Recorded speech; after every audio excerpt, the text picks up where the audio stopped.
যারা ইসলাম বুঝে, যারা দিন বুঝে, যারা আমার মালিককে চেনেছে, যারা আল্লাহরে চেনেছে, সে যে দলের হোক না কেন, আপনি দেখবেন এই যে ভারতের ডক্টর জাকির নায়েক নাম শুনছেন না?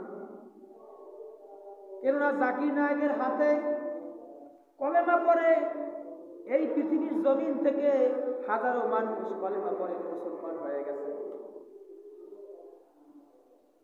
হিন্দু, খ্রিস্টান, এরকমের অনেক ধর্মের লোকেরা ওই জাকির নায়েকের হাতে কলেমা পড়ে মুসলমান হয়ে গেছে।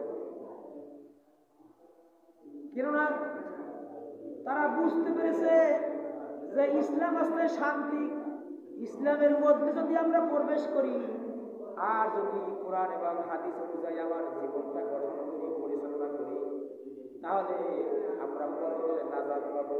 এই জন্য আপনি দেখবেন বড় বড় বিধর্মীদের থেকে বড় বড় শিক্ষিত মানুষগুলা কলেমা পড়ে মুসলমান হয়ে যায়।